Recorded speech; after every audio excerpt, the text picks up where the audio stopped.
Merancang dan mengelola jasa. Sebelumnya perkenalkan kami dari kelompok 6 yang ingin mempresentasikan dari kerja kelompok kami. 1. Mutiara Ella Ayuni, NIM 19.0301147. 2. Ahmed Asad Purbaya, NIM 19.0301187. Dan yang ketiga, Fatima Febriana, NIM 19.0301174. Pengertian pemasaran jasa. Definisi pemasaran jasa dapat dibedakan menjadi dua, yaitu secara sosial maupun manajerial. Secara sosial, yaitu dengan proses individu dan kelompok mendapatkan apa yang mereka butuhkan serta inginkan dengan cara menciptakan, menawarkan, dan mempertukarkan produk jasa yang bernilai dengan pihak lain.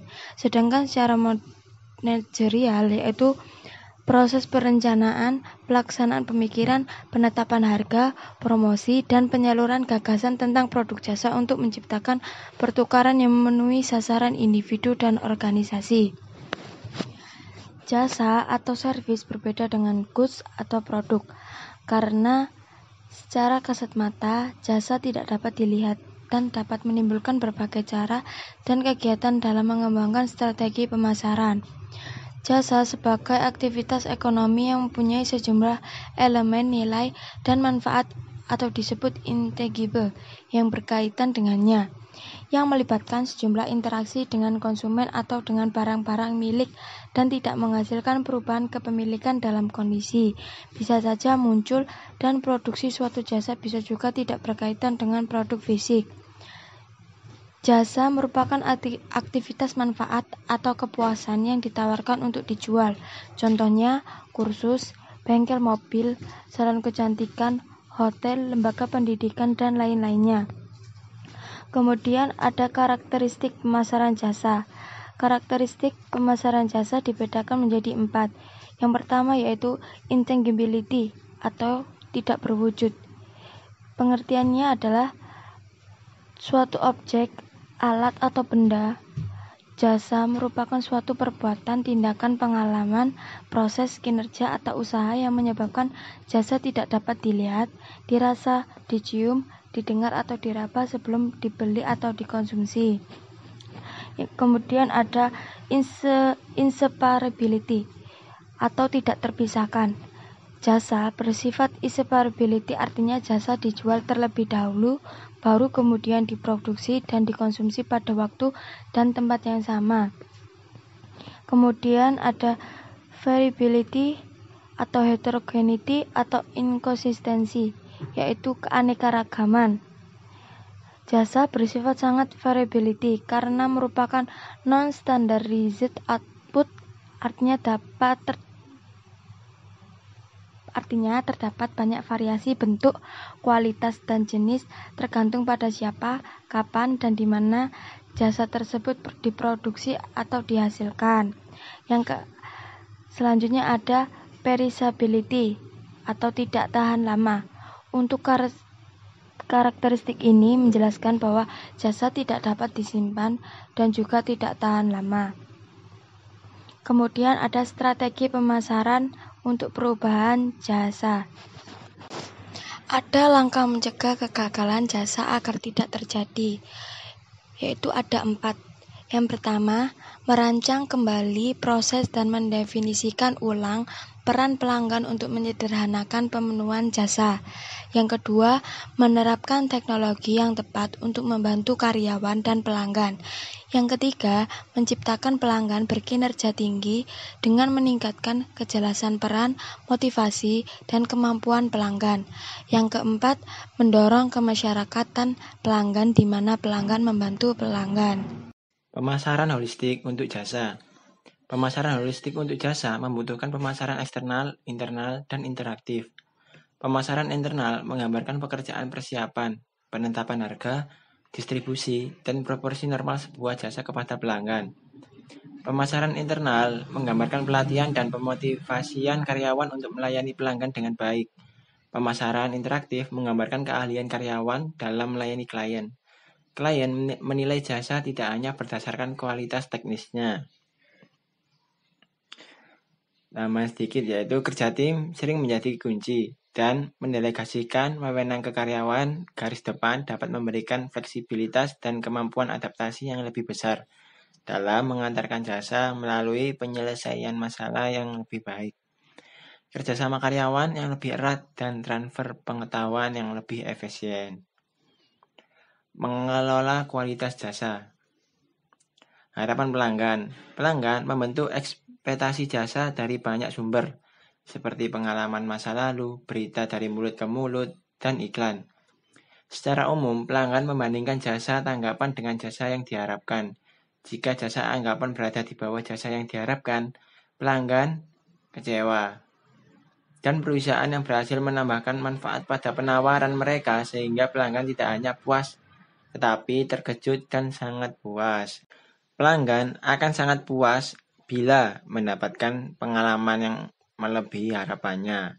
Model kualitas jasa dalam Praga menyoroti kebutuhan utama untuk mengantarkan kualitas yang lebih tinggi. Model ini mengidentifikasikan 5 kesenjangan yang menyebabkan kegagalan pengiriman jasa, yaitu 1. Kesenjangan antara harapan konsumen dan persepsi manajemen. 2. Kesenjangan antara persepsi manajemen dan spesifikasi kualitas jasa. 3.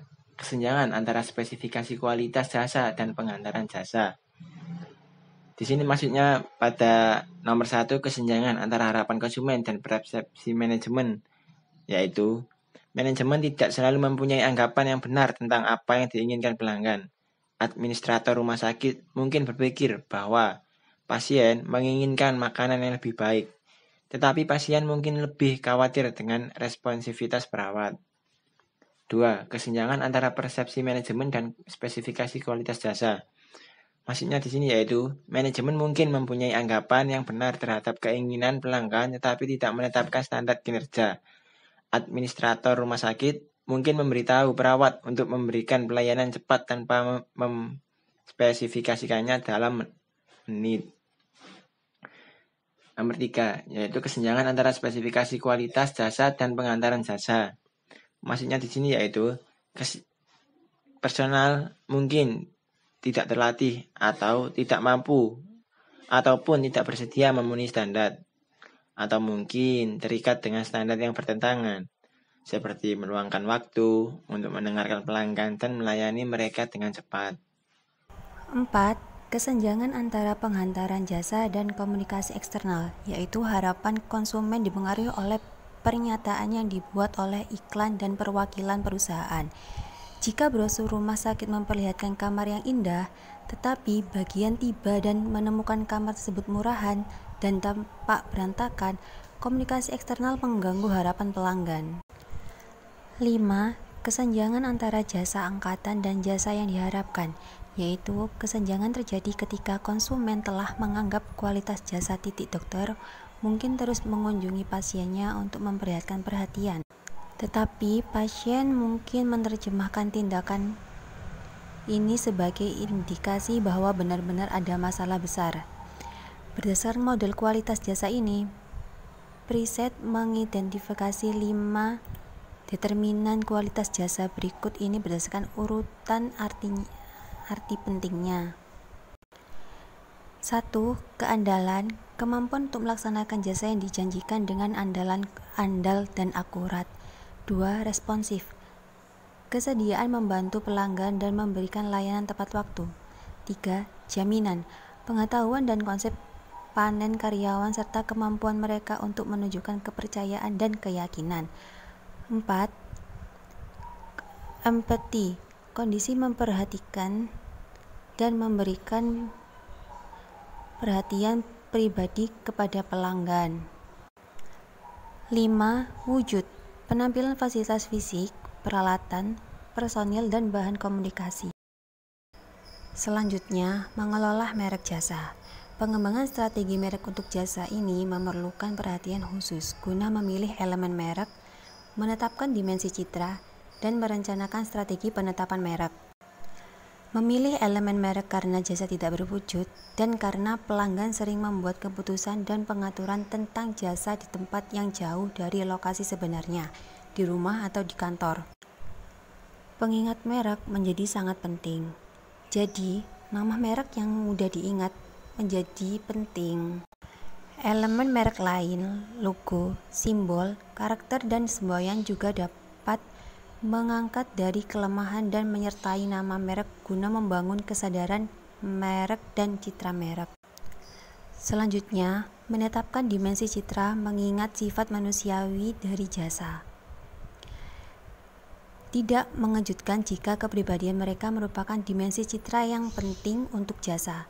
Star Wars melatih karyawan hotel dan operator pusat panggilannya untuk menunjukkan pengalaman berbeda bagi berbagai rantai hotel perusahaan.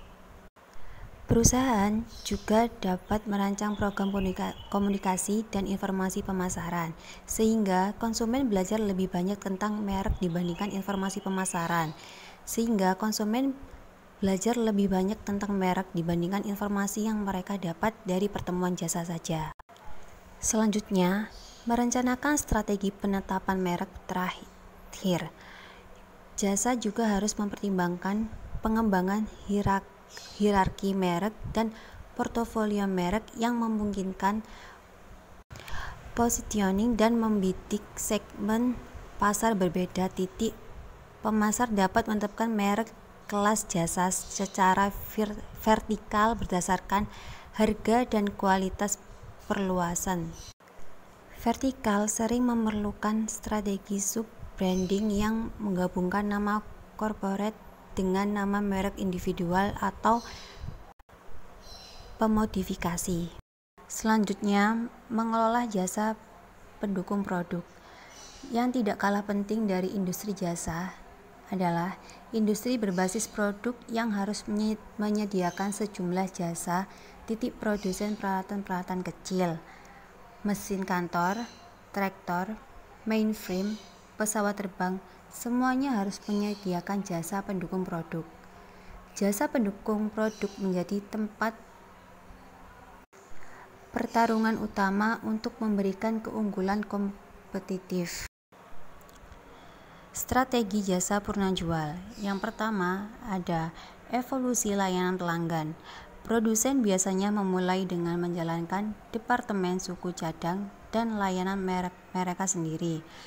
Mereka dapat menghasilkan banyak uang dengan menjalankan bisnis suku cadang dan jasa, terutama jika mereka adalah satu-satunya pemasok suku cadang yang diperlukan dan didapat mengenakan harga tinggi. Produsen mengalihkan lebih banyak jasa pemeliharaan dan perbaikan ke distributor dan penyalur resmi.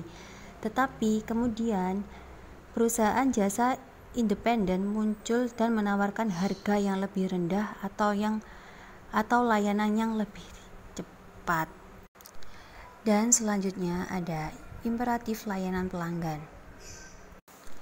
Meskipun demikian, pemilihan layanan pelanggan meningkat pesat dan produsen peralatan harus makin sering menemukan cara menghasilkan uang untuk peralatan mereka di luar kontrak jasa.